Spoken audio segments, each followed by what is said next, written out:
Hello friends, कैसे हैं आप सभी।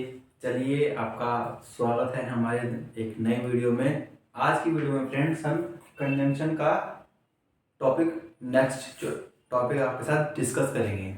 चलिए तो फ्रेंड्स, देखिए, अगर आपने कंजंक्शन की पहले वीडियो नहीं देखी है तो प्लीज़ पहले कंजंक्शन के पार्ट 1 आप देख लीजिए। उसके बाद फ्रेंड्स जो रूल्स बच गए हैं अब हम आपके साथ वो डिस्कस करेंगे। Okay, start. तो फ्रेंड्स, रूल नंबर 1 से लेके 11 तक की वीडियो फ्रेंड्स अपलोड हो चुकी है। आप इस पे चैनल पर जरूर देख लेना।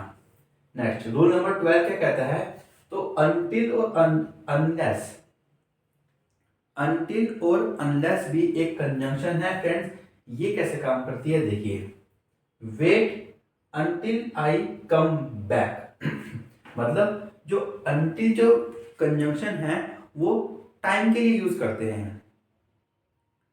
अनटिल कंजंक्शन टाइम के लिए यूज करते हैं, जैसे wait until I come back, यानी कि इंतजार करो जब तक मैं वापस ना आऊं।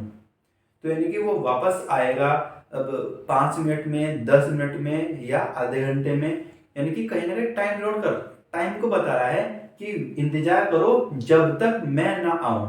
टाइम को रिप्रेजेंट कर रहा है। तो फ्रेंड्स, यहाँ पर अनटिल कंजंक्शन यूज करेगी। ठीक है। Next, you will not succeed unless you work hard. तो फ्रेंड्स, सिंपल हमको दिख रहा है, एक शर्त बता रहा है। शर्त की कंडीशन क्या है कि अगर आप हार्ड वर्क नहीं करोगे तो आप पास नहीं होगे। मतलब तुम यू विल नॉट सक्सीड, तुम पास नहीं होगे जब तक तुम कठिन परिश्रम नहीं करोगे। तो ये शर्त को बता रहा है। तो फ्रेंड्स, यहाँ पर अनलेस का हम यूज करेंगे। ठीक है। अनटिल का यूज हम करते हैं टाइम के साथ और अनलेस का यूज करते हैं हम शर्त के साथ। ठीक है। अब टेंस में हमको ये समझना होगा कि वो अनटिल है या अनलेस में। देखिए, you can not do well until you prepare yourself. तो फ्रेंड्स, बताएंगे इसमें टाइम डिनोट किया हुआ है या फिर शर्त के बारे में बताया हुआ है।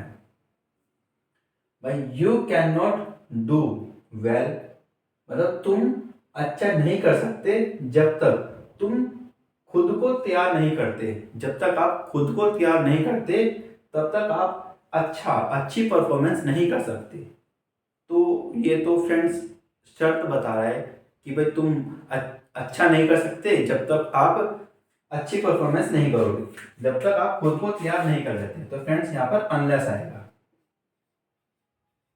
ठीक है, समझ गया ना? अनलेस कब आता है?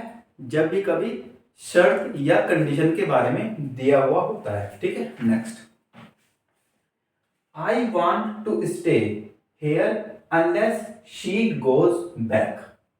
अब इसमें फ्रेंड्स हमको यहाँ समझना होगा कि टेंस में ये टाइम के बारे में बताया गया फिर कंडीशन के बारे में। देखिए, आई वॉन्ट टू स्टे मतलब मैं यहाँ रुकना यहाँ पर ठहरना चाहता हूँ। अनलेस शी गोज बैक, जब तक वो वापस नहीं जाती। अब वो वापस नहीं जाती 5 मिनट में या 10 मिनट में, तो वो वापस चली जाएगी। ठीक है, फिर आधे घंटे में।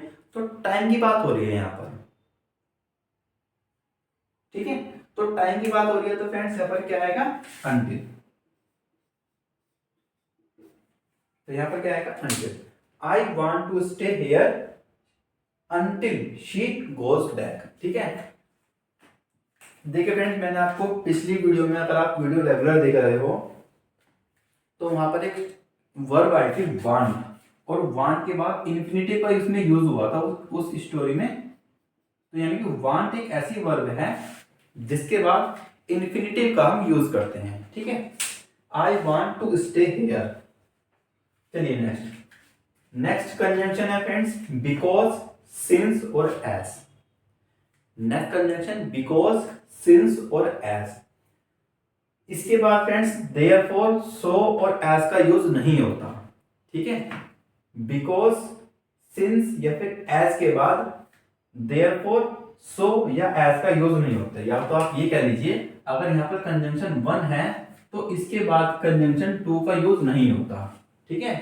बिफोर, सिंस और एज के बाद कंजंक्शन 2 का यूज नहीं होता। जैसे because he came late, conjunction पहले ही आ गई है, because he came late so he failed to see me. और फ्रेंड्स यहाँ पर ये क्या है, कंजंक्शन टू, जबकि मैंने आपको बताया है बिकॉज एक ऐसी कंजंक्शन है जो अपने बाद सी टू यानी कि कंजंक्शन टू का यूज नहीं करती। तो ये आसान है फ्रेंड्स। देखिए ये फ्रेंड्स ये फिर क्या है, वर्ब, और उसके बाद ये क्या यूज हो रहा है, इंफिनिटिव। इसके बाद वर्ब क्या, यानी कि फेल्ड के बाद भी हम इंफिनिटिव का यूज करते हैं। ठीक है, next, he is a good boy and who is my friend. देखिए फ्रेंड यहाँ पर ये क्या है, नाउन हो गया, ये क्या हो गया यहाँ पर, एडजेक्टिव हो गया क्योंकि नाउन की क्वालिटी बता रहा है, और ये क्या हो जाएगा फ्रेंड यहाँ पर, article. He is a good boy who. अब फ्रेंड्स हु क्या है यहाँ पर, हु एक रिलेटिव प्रोनाउन है जो इसके बारे में बता रहा है, बॉय के बारे में, कि वह एक अच्छा लड़का है जो मेरा फ्रेंड है। इसका मतलब यहाँ पर जो का मतलब होता है, जो, वह एक अच्छा मतलब लड़का है जो मेरा फ्रेंड है। तो जब वो इसके बारे में बता रहा है तो एंड यहाँ पर क्या कर रहा है, तो यहाँ पर एंड नहीं आएगा। ठीक है, यानी कि नाउन और रिलेटिव प्रोनाउन के बीच कुछ भी नहीं आता, कुछ भी शब्द का यूज नहीं होएगा। देखिए दोबारा से, he is a good boy who is my friend, यहाँ पर एंड का जो है एरर था। ठीक है, तो नेक्स्ट और लास्ट कंजंक्शन का हम यूज करते हैं फ्रेंड्स, इसके बाद हम एरर को देखेंगे। फ्रेंड्स एल्स के बाद हम बट का यूज करते हैं। ठीक है, एल्स के बाद बट को हम यूज करते हैं, या फिर ये कह लीजिए अगर एल्स एक C1 है तो इसके बाद की जो C2 होगी वो बट का यूज होता है। ठीक है, देखिए it is nothing else but vanity. ठीक है ना, it is nothing else but vanity. तो फ्रेंड्स आपसे रिक्वेस्ट है, जो पिछले की जो वीडियो थी कंजंक्शन पार्ट 1 उसको आप देख लीजिए, और थोड़े से जो रूल्स बचे हुए थे हमने आपके साथ डिस्कस कर लिए हैं। अब फ्रेंड्स इसके हम एरर पर चलेंगे और एरर डिटेक्ट करेंगे, इसी रूल बेस्ड वो एरर आपके सामने होंगे। तब तक आप इसकी रिवीजन करिए।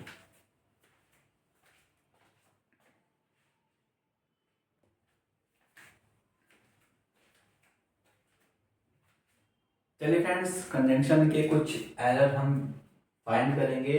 और फ्रेंड्स आपसे रिक्वेस्ट है, पहले आप कंजंक्शन का पार्ट 1 इस वीडियो में देख लीजिए, उसके बाद उस वीडियो में आपको कंजंक्शन के रूल बताए गए हैं। अब फ्रेंड्स इसमें हम एरर का फाइंड करेंगे। देखिए फ्रेंड्स क्योंकि ये एरर कंजंक्शन बेस्ड है, ठीक है, ये मैं आपको बता रहा हूँ पहले, ये एरर बिल्कुल कंजंक्शन का बेस्ड है। तो हमारा जो काम होगा इस सेंटेंस में कंजंक्शन को फाइंड करना होगा। ठीक है ना, कंजंक्शन को फाइंड करना, जैसे he was not so well versed in English that we had expected। ठीक है ना, तो फ्रेंड्स इसमें कंजंक्शन क्या थी, फ्रेंड्स इसमें एक कंजंक्शन क्या थी, एक तो ये है कंजंक्शन C1 और ये है C2। अब आपने अगर वीडियो देखी होगी, क्या जो कंजंक्शन शो है, सो कंजंक्शन है, उसके बाद जो C2 यानी कंजंक्शन 2 थी, उसके बाद ही कंजंक्शन हम क्या यूज करते थे,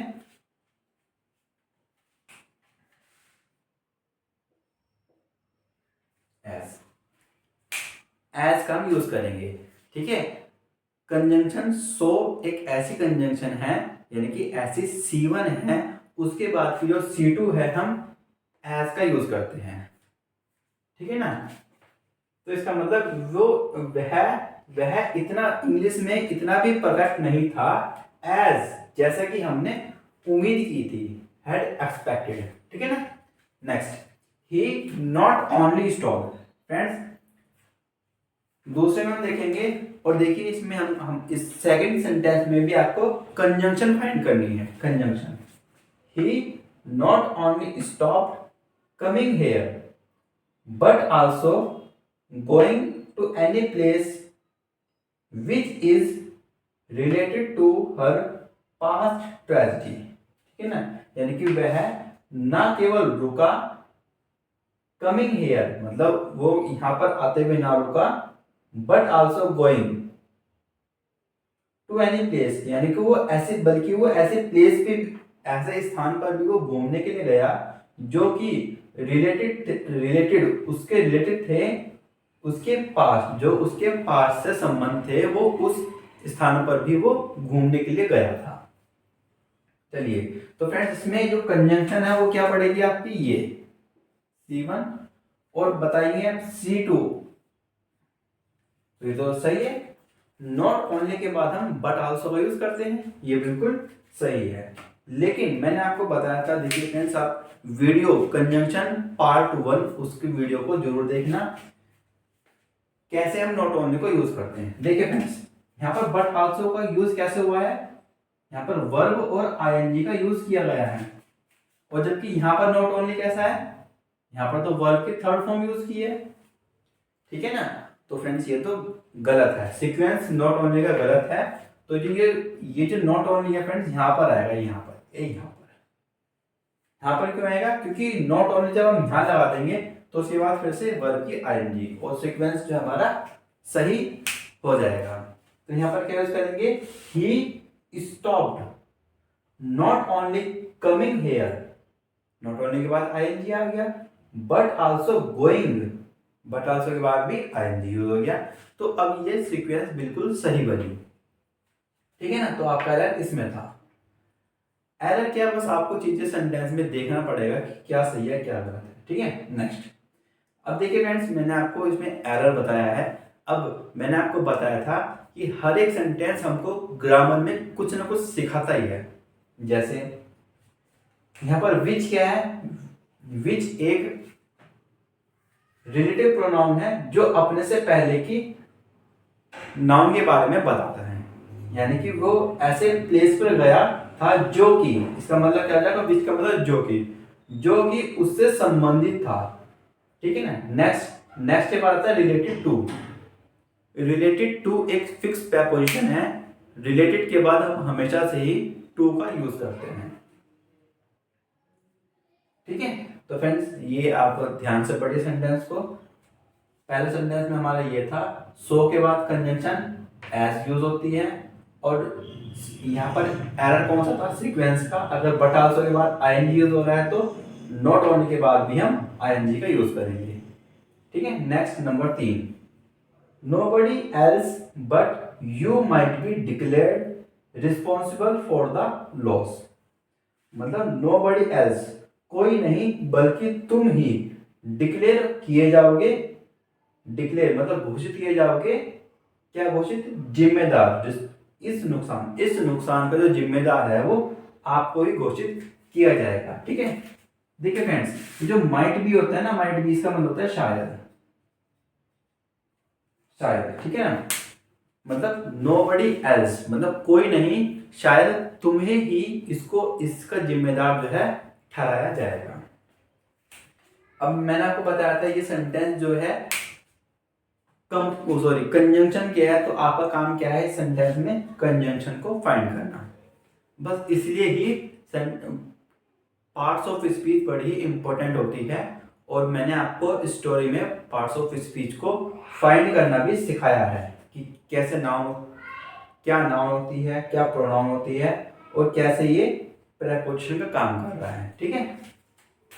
तो फ्रेंड्स इसमें एक कंजंक्शन ये है एल्स, और दूसरी कंजंक्शन है ये बट।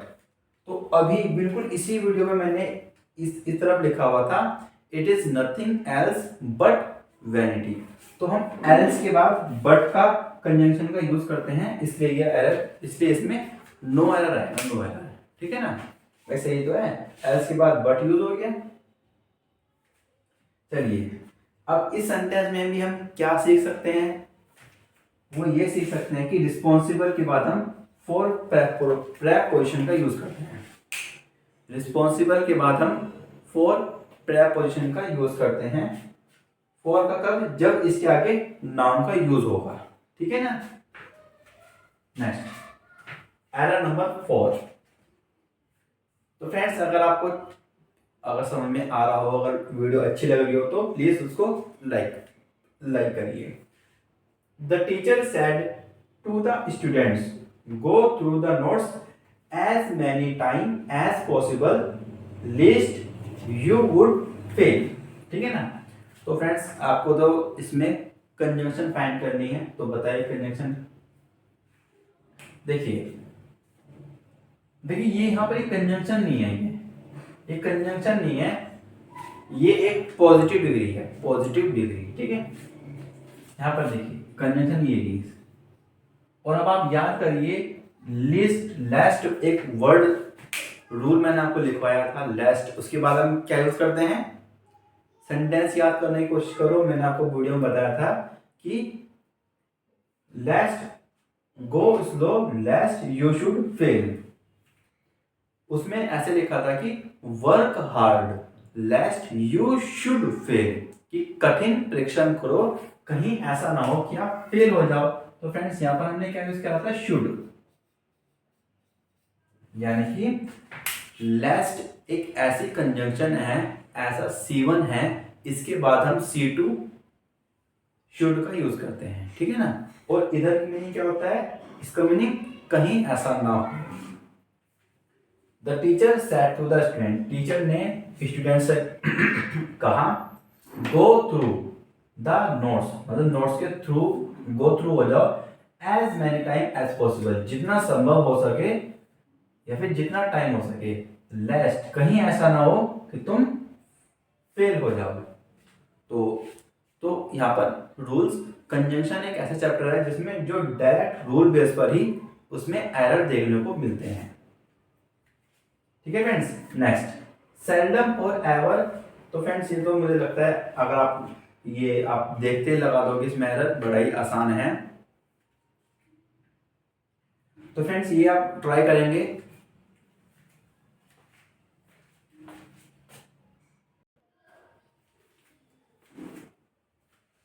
तो फ्रेंड्स इसमें बताएंगे आप सेल्डम और एवर। देखिए सबसे पहले तो कंजंक्शन यही थी, यही कंजंक्शन है।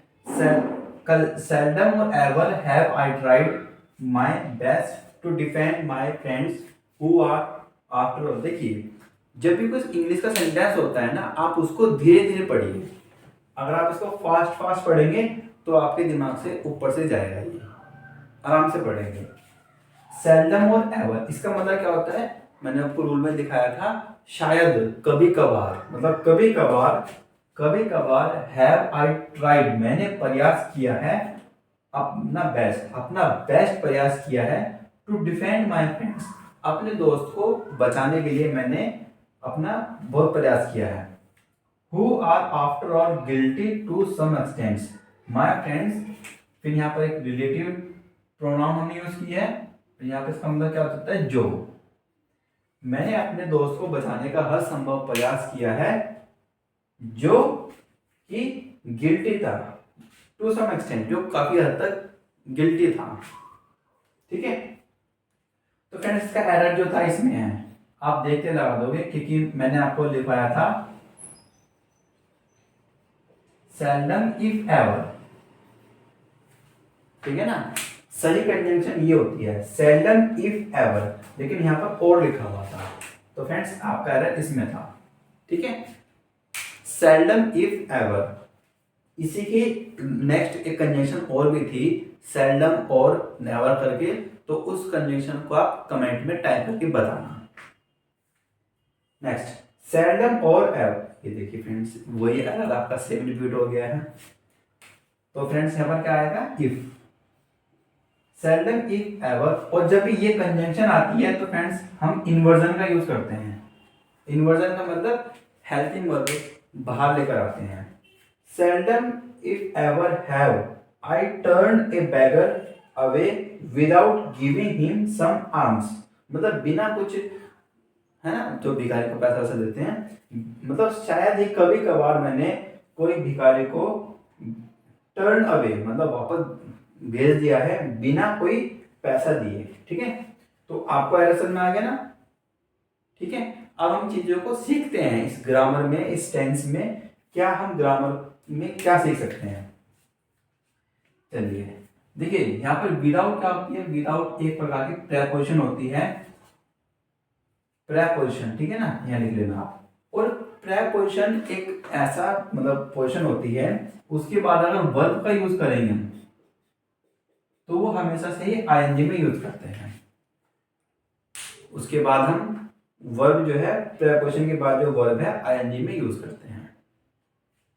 ठीक है फ्रेंड्स, तो देखिए आप डिवीजन कर लिए।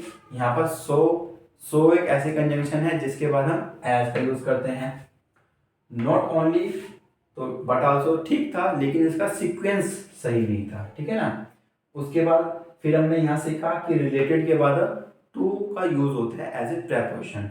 नेक्स्ट एल्स के बाद हम बट का यूज करते हैं, एल्स बट। ठीक है। नेक्स्ट उसके बाद लेस्ट, लेस्ट कहीं ऐसा ना हो, you should, लेस्ट you should fail. उसके बाद सेल्डम इफ एवर, सही कंजंक्शन क्या होती है, सेल्डम इफ एवर, और इधर सेल्डम इफ एवर। तो ये फ्रेंड्स आपके कुछ एरर थे। और फ्रेंड्स आप पहले कंजंक्शन पार्ट 1 की वीडियो देख लीजिए, उसके बाद आपको ये सभी एरर बिल्कुल सही से समझ में आएंगे। तो फ्रेंड्स अगर वीडियो आपको पसंद आए तो उसको लाइक करिए, और थैंक यू सो मच।